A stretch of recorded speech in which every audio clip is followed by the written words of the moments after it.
Bonsoir, alors dans cette vidéo on va parler flop puisque ça s'est fait là récemment sur YouTube, il y a eu pas mal de vidéos flop et puis j'en avais pas fait parce que je pensais pas en avoir suffisamment pour vous en parler et en fait en regardant par-ci par-là dans mes tiroirs j'en ai quand même quelques-uns. Donc il y en a que vous connaissez déjà, je vous en ai déjà parlé, d'autres que vous connaissez peut-être pas ou sans plus quoi. Donc on va commencer, je sais pas trop par quoi commencer en fait. Je vais commencer par le maquillage parce que ça va être rapide en fait. Donc en premier, vite fait, donc c'est le vernis Kiko, le numéro 264. Donc je vous en ai parlé dans ma vidéo là, dans une de mes dernières vidéos où je vous présentais mes vernis. Donc en fait je sais pas si vous verrez bien, mais c'est un vernis qui a des reflets violets. C'est un vernis très foncé avec des reflets violets. Le problème c'est que sur les ongles ça devient un vernis noir tout simplement. Il n'y a mais alors aucun reflet violet.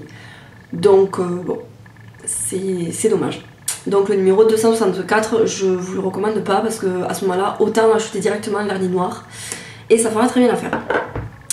Autre flop et qui fait quand même assez mal aux fesses, enfin c'est un flop pour moi mais pour d'autres je sais que c'est un énorme favori, notamment pour Diabolo Cerise. Mais moi je suis désolée mais pour moi c'est vraiment un flop. Donc il s'agit du mascara Hypnose Drama. Voilà, donc il est censé faire un volume de dingue, des cils de fou et tout ça. Et sur moi ça ne fait que les allonger. Et certes il les sépare bien, il les allonge bien, mais alors le volume chez moi il n'y en a absolument pas. C'est pas du tout le mascara. Pardon. Enfin, pour moi je vois pas l'intérêt de mettre autant d'argent dans un mascara qui me donne cet effet là. Parce que c'est pas du tout l'effet que je veux, surtout pas. Puisque c'est vrai que j'ai les cils longs et ils peuvent être bien peignés et super longs, mais s'il n'y a pas de volume ça fait pas très jojo en fait. Donc voilà, donc la brosse est comme ça et voilà, j'ai vraiment été déçue en fait parce que c'est vrai que il est pas donné quoi, mais voilà, donc pour moi c'est un flop ce mascara là. Toujours dans le maquillage entre guillemets, donc c'est le bain dissolvant de Bourjois. Voilà, donc vous connaissez le système, hein, vous mettez le doigt et hop vous avez plus de vernis. Donc voilà, vous avez une mousse en fait avec le trou. Alors moi j'ai été vachement déçue de ce truc parce que non seulement je trouve que c'est pas plus rapide que de prendre un coton avec du dissolvant, mais en plus au bout de déjà 3 ou 4 utilisations la mousse commence à se barrer en fait. Et sans avoir utilisé de vernis à paillettes et tout ça, vous mettez votre doigt et vous ressortez des bouts de mousse en fait. Donc voilà. Et puis je sais pas, je trouve une seconde, alors c'est vraiment de la connerie, hein. Ne croyez pas du tout ça, c'est pas vrai, il vous faut quand même insister pour enlever le vernis et voilà, donc je trouve pas du tout que ça soit plus rapide en fait que d'utiliser un coton et du dissolvant. En plus de ça, ça coûte super cher pour avoir du dissolvant dans un pot, sans déconner. Moi je l'ai payé que 4 € à Carrefour, mais sinon je crois que ça va jusqu'à 9 €, mais ils sont fous quoi, 9 € pour ça, faut pas exagérer. Et en plus quand vous y pensez bien, c'est quand même un peu dégueulasse, votre vernis il marine dans le dissolvant en fait qui est dedans. Enfin, finalement je trouve ça un peu crade quoi, donc voilà. Donc je rachèterai pas ce truc. Voilà. Je voulais tester, j'ai testé, mais je rachèterai pas quoi. Ensuite on passe à une crème pour les mains, donc de la marque Sephora. Crème main nourrissante et en plus elle purifie. Voilà, donc celle-ci que je trouve franchement pas terrible du tout. Pas terrible du tout. Alors des crèmes pour les mains j'en ai plein, enfin j'en ai quand même quelques-unes. Mais alors celle-ci c'est de loin celle qui hydrate le moins en fait. Elle vous hydrate sur le moment mais c'est pas du tout la crème à acheter si vous avez vraiment les mains sèches, déshydratées tout ça, enfin déshydratées, les mains sèches quoi. Parce que non, non. Franchement, pas du tout quoi. Donc ultra nourrissante, pas du tout. Alors après, elle laisse pas forcément d'effet gras sur la peau et tout, mais bon, ce qu'on demande quand même à une crème pour les mains, c'est d'être nourrissante et Et franchement, c'est bof, bof. À la limite, une crème pour entretenir comme ça tout au long de l'année, pourquoi pas. Mais si vous attendez d'être en plein hiver, d'avoir les mains creusées et tout, n'achetez pas ça. Je sais plus combien elle coûte, mais pas jojo quoi. Voilà. Du coup, quand mon copain me demande si j'ai pas une crème pour les mains, je lui refourque celle-là pour la finir. Parce que je sais pas quoi en faire quoi. Je suis désolée, je parle... je suis un peu malade en fait. Ensuite, on va parler démaquillant. Donc ça, je vous l'ai déjà présenté. Vous savez déjà que pour moi, c'est un flop. Donc c'est la lotion micellaire en fait de Aven. Qui descend petit à petit. Mais j'ai du mal à la terminer. Mais vraiment, j'ai du mal à la terminer. Donc elle est pour peau sensible. Nettoyante, démaquillante. Sans rinçage. Je trouve qu'elle démaquille mal, mais elle démaquille mal, mais vraiment, c'est pas possible quoi. Pour peau sensible, alors déjà tu utilises ça avec du coton, donc si t'as vraiment la peau sensible, le coton, ça va vite t'irriter la peau. Donc à la limite, elle démaquillerait super bien, bon mais t'utilises pas 10 cotons et ça va très bien. Mais là, t'es obligé d'utiliser 10 cotons, et encore quand t'as utilisé 10 cotons, non seulement t'as la peau qui commence à être irritée, mais en plus de ça, t'es pas sûr d'être bien démaquillée. Donc... non, il y a encore l'étiquette dessus, 9,90€, c'est pas un produit que je rachèterai, pas du tout. Au final, Aven, j'ai essayé quelques-uns de leurs produits, et malgré tout ce qu'on a dit, Aven par-ci, Aven par-là, je trouve pas que ça soit si exceptionnel que ça, en fait, Aven. Donc, je sais pas, dites-moi ce que vous en pensez, vous. Après, c'est peut-être bien parce qu'il y a de l'eau thermale et tout ça, c'est fait avec de bons... Voilà, ça part avec de bons produits et tout, mais... non, moi je suis pas vraiment convaincue quoi. À part leur fond de teint que j'aime beaucoup. Mais sinon, Aven, sans plus quoi. Donc voilà, moi cette lotion micellaire, non, elle démaquille pas. Donc, enfin elle démaquille quoi, mais... vous passez, non mais sans déconner, vous passez 2 heures à vous démaquiller. Alors déjà que c'est chiant de se démaquiller, si en plus il faut y passer 1 heure le soir, non, merci. Donc pour moi c'est ensuite donc autre flop, on va passer au produit pour le corps. Et donc j'ai un gommage de The Body Shop qui est dans mes flops. Donc voilà, j'ai été étonnée en fait et déçue vraiment. Donc c'est le beurre corporel à l'amande. Alors, je crois que je vous l'avais présenté en me disant que ça sentait trop bon et tout. Et en fait, je trouve que ça sent bon comme ça dans le pot.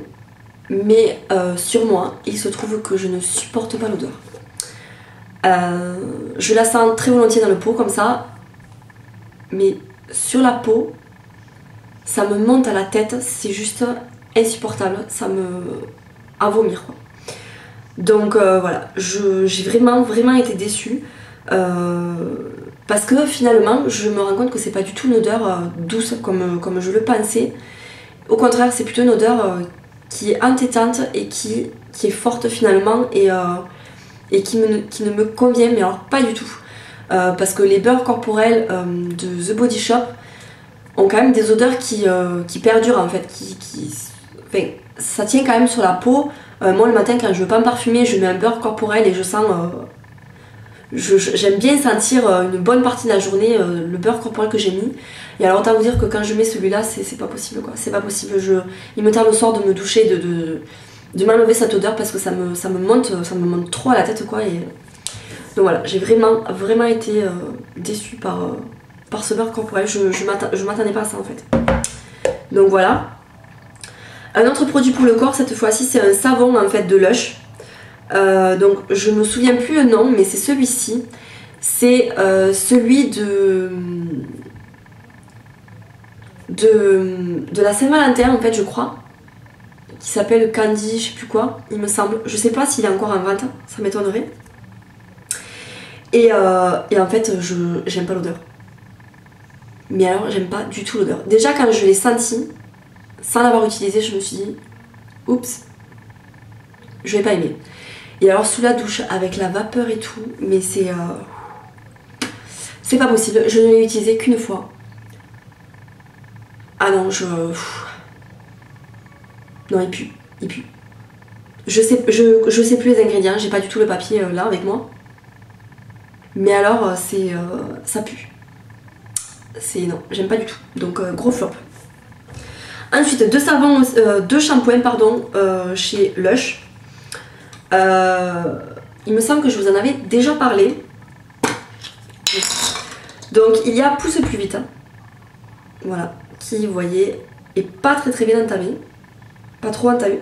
Pouh. Celui-là il déboîte. Hein. Il sent très fort les épices. Donc à la limite l'odeur ne me dérange pas, mais par contre il me démange le cuir chevelu. Donc c'est pas possible. Voilà, donc premier flop en shampoing. Et le deuxième donc c'est Brillantissime parce que est-ce que vous allez voir, il y a des petites paillettes. Ouais, vous les voyez. En soi il nettoie bien les cheveux et tout. Mais pour un shampoing qui s'appelle Brillantissime, on s'attend quand même à avoir un max de brillance. Et alors en fait pas du tout. Mais alors pas du tout quoi. Je sais même pas pourquoi ils l'ont appelé Brillantissime. Si c'est parce qu'il y a 4 paillettes dedans, c'est un peu nul. Donc voilà, déçu par rapport à ça parce que il apporte pas du tout de brillance comme il devrait. Donc voilà.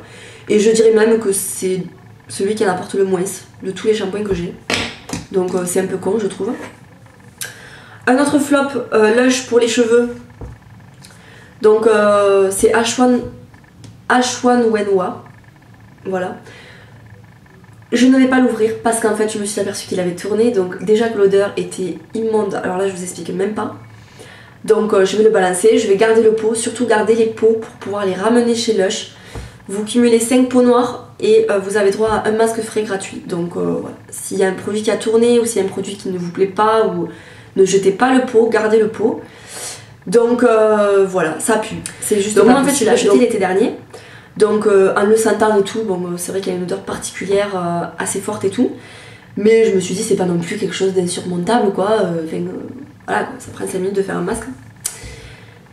Mais en fait non, c'est pas possible. C'est pas possible parce que alors ok, et encore non, bon les effets sont pas jojo quoi, enfin, c'est pas extraordinaire. Pour l'épreuve que c'est de mettre ce masque sur la tête, j'espérais vraiment qu'il y ait un résultat de dingue quoi. Et en fait pas du tout. Les cheveux sont pas forcément super brillants et tout. Enfin, ils sont pas forcément nourris à fond. La divine chevelure comme il y a marqué dessus. Donc voilà, ça pue, c'est un truc de dingue. Vous rincez, limite il faut faire un autre shampoing parce que sinon vous avez l'odeur dans les cheveux qui vous reste. C'est une catastrophe. Donc n'achetez pas ce masque, ça pue du cul. Voilà. Ensuite, on continue avec les produits pour les cheveux. Donc c'est un produit